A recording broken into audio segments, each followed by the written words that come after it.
बिस्मिल्लाहिर्रहमानिर्रहीम। अस्सलाम वालेकुम। इब्तिदा रब्बुल इज्जत के नाम से जिसने जान दी जहान दिया, और दरूद सलाम मोहम्मद वाले मोहम्मद पर। आइए उनके साथ नासिर नकवी हाजिर खिदमत है। नाज़रीन, बहुत सी खबरें हैं और बड़ी मज़े मज़े की खबरें हैं। पहले सबसे बात यह है कि खान की काल और कौम करेगी तारीखी एहतजाज। गंडापुर की हुकूमत को खतरा, आला अदलिया पर जाल फेंकने का मंसूबा। एक और सहाफी मारा गया। और एक और अफसोसनाक खबर कि कुरान की तौहीन करने वाला मुलजिम जिंदा जला दिया गया। ये सब कुछ कहाँ हुआ, कैसे हुआ, ये भी बताऊंगा। और फिर मानिका का वकील तब्दील, बुशरा बीबी का मेडिकल, ये सारी चीजों से तफसीलात से आपको आगाह करूंगा। लेकिन पहले आपसे गुजारिश, चैनल को सब्सक्राइब करें, लाइक करें, घंटी का बटन दबाना न भूलें और अपनी कीमती राय का इज़हार अपनी शख्सियत के मुताबिक करें। जी नाज़रीन, पहले तो अफसोसनाक खबर कि एक और सहाफ़ी मारा गया। लेकिन इसकी जो इब्तदाई रिपोर्ट है उसमें यह है कि लोधरा के इस सहाफ़ी को कोई खानदानी रंजिश की बिना पर कत्ल किया गया, मारा गया वैसे सरेआम फायरिंग करके। लेकिन जो इब्तदाई रिपोर्ट है पुलिस के मुताबिक उसमें ये कहा गया कि कुछ ज़मीन का तनाज़ा था और ख़ानदानी रंजिश में ही इसे कत्ल कर दिया गया। बहरहाल अभी तक मुल्ज़िमान, जिस वक्त मैं रिकॉर्डिंग कर रहा हूँ उस वक्त तो इत्तला नहीं मिली कि गिरफ्तार हुए, ताहम मुल्ज़िमान गिरफ्तार होंगे, सारी सूरत हाल सामने आ जाएगी। दूसरी जानिब एक और जो अफसोसनाक वाक़या हुआ वो हुआ कि तौहीन कुरान। सवात के करीब एक नवाई इलाका है मदीन, बदीन और मदीन इकट्ठे साथ साथ है करीबी। तो ये मदीन में ये हुआ वाक़या और होटल के मालिक ने ये इतला दी थाने को कि यहाँ मुलजिम एक ऐसा है जिसने तौहीन कुरान किया। पुलिस उसे पकड़ के ले गई थाने, लेकिन फिर मसाजिद में ऐलान हुआ और उसमें फिर मुकामी पीटीआई के रहनुमा भी थे, टीटीपी के रहनुमा भी थे, मजहबी रहनुमा भी थे, और मसाजिद में ऐलान हुआ और फिर अवाम ने घेरा तंग कर दिया पुलिस का, यानी घिराव किया थाने का। और थाने का घिराव करने के बाद मुलजिम को निकालने में कामयाब हो गए, थाने को भी आग लगाई, लड़ाई झगड़ा हुआ और ले जाके उन्होंने घसीट की चौक में ले जाके मुलजिम को भी नजर आतिश कर दिया।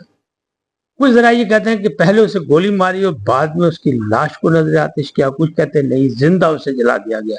बहरहाल देखें, मुलजिम की जो जिम्मेदारी जो है वो तो अदालतों की है, कानून की है, तो कानून को हाथ में लेना तो किसी भी हालत में ठीक नहीं।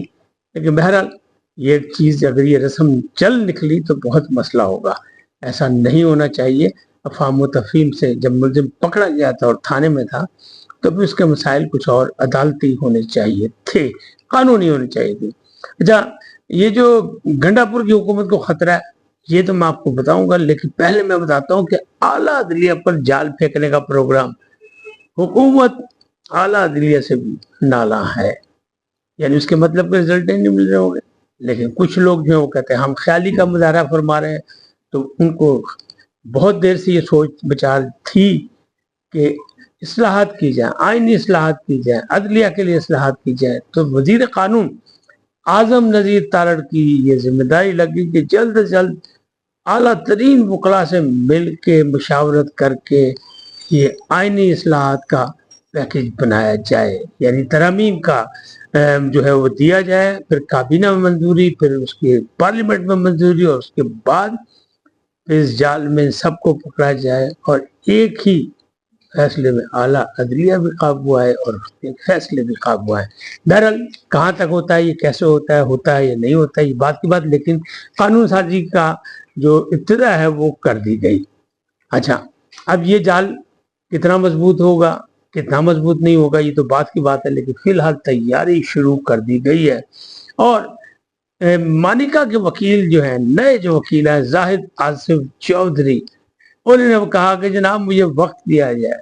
अदालत ने कहा नहीं, 25 जून समाअत होगी और 25 जून को आए, जो दलाल देने जो कुछ करना कर दें, और ये इद्दत में शिद्दत वाला केस है। उन्होंने कहा नहीं, इस्लामाबाद हाई कोर्ट के मुताबिक इसका फैसला करना 27 जून को, लिहाजा आप व्हाट्सएप पे भेज दें अपना वकालतनामा, लेकिन आप आए 25 जून को, यानी ये मसला भी है।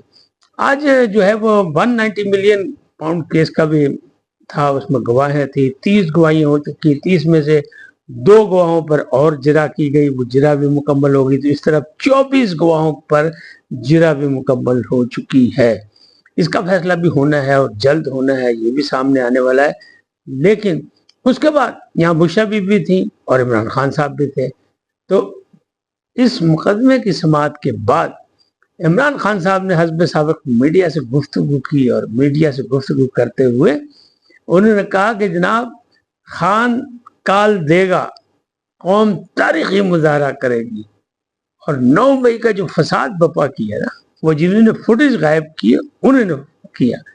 لیکن افسوسناک بات یہ ہے کہ جو فوٹیج منظر عام پر آئی اس میں پی ٹی آئی کے کارکن تھے، پی ٹی آئی کے رہنما تھے، پی ٹی آئی کے اہم لوگ تھے، اعجاز چودھری تھے، ڈاکٹر یاسمین راشد تھی، اور سارے ہی تھے، بلکہ علیمہ خان بھی وہاں نظر آئیں، اور وہ جو تھے حسان نیازی بھی تھے، یہ سارے معاملات تھے، لیکن انہوں نے یہ دعویٰ کیا کہ نہیں۔ پھر دوسری جانب ان سے مذاکرات کی بات ہوئی تو انہوں نے کہا مذاکرات کیا، اچکزئی پہلے پیشکش لے کے آئے، یعنی پیپلز پارٹی اور نون لیگ کی طرف سے، پھر بات کریں گے، پھر فیصلہ کریں گے۔ اس کا کیا مطلب؟ اس کا مطلب یہ ہے انہیں بھی کوئی گارنٹی چاہیے، جس طرح اچکزئی کو گارنٹی چاہیے، اچھا اس کو بھی چھوڑ دیں۔ اب معاملات یہ ایک اور بات کی تھی خان صاحب نے، خان صاحب نے کہا اگر میں پاکستان مسلم لیگ نون سے مذاکرات کروں تو ان کی حکومت چلی جائے گی، لہذا جناب کتنا خیال ہے کہ ان کی حکومت نہ جائے، یہ کون سا مسئلہ ہے؟ آپ اپوزیشن میں، آپ کے ساتھ زیادتی ہو رہی ہے، آپ کے بقول پھر آپ پہ جعلی مقدمات بنائے گئے، تو جناب آپ کریں اور نون لیگ سے مذاکرات اور اس کو زیر کریں اور حکومت کو چلتا کریں۔ لیکن خان صاحب نے یہ پتہ نہیں کون سی حکمت عملی کی ہے کہ نہیں جی یہ تو کھاؤں۔ تاہم 9 مئی کے معاملے کو انہیں فساد مان لیا، چاہے وہ فوٹیج چوری کرنے والوں کے ذمہ لگا دیا، لیکن انہیں فساد مان لیا کہ یہ فساد تھا۔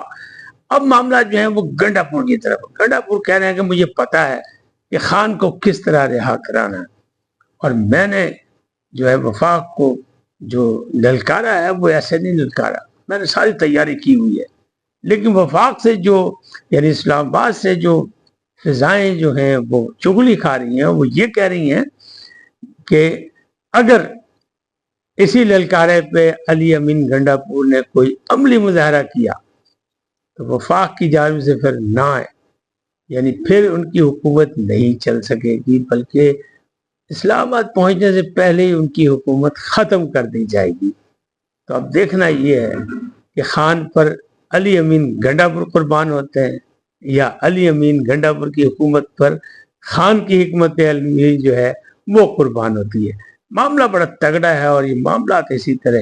ایک اور خبر بھی ہے کہ ایک نئی پارٹی عوام پاکستان پارٹی بھی متعارف ہو گئی ہے، جس میں شاہد خاقان عباسی، مفتر اسماعیل، یہ سب کچھ ہیں، لیکن اس کا مستقبل کیا ہوگا؟ سوال نشان بہت بڑا ہے، اس لیے کہ پاک سرزمین پارٹی کدھر گئی پاجی، آئی پی پی استحکام پاکستان پارٹی، اس کا بھی کوئی رزلٹ اس طرح نہیں نکل سکا جس طرح امید کی جا رہی تھی۔ تو اب عوام پاکستان پارٹی کیا گل کھلائے گی، یہ تو آنے والا وقت بتائے گا۔ آج اتنا ہی، پھر ملیں گے نئے موضوع کے ساتھ۔ جاتے جاتے آپ سے درخواست، INN کو سبسکرائب کریں، لائک کریں اور گھنٹی کا بٹن دبانا نہ بھولیں، بلکہ اپنی قیمتی رائے کا اظہار اپنی شخصیت کے مطابق کریں۔ سدا سلامت رہیں، اللہ نگہبان۔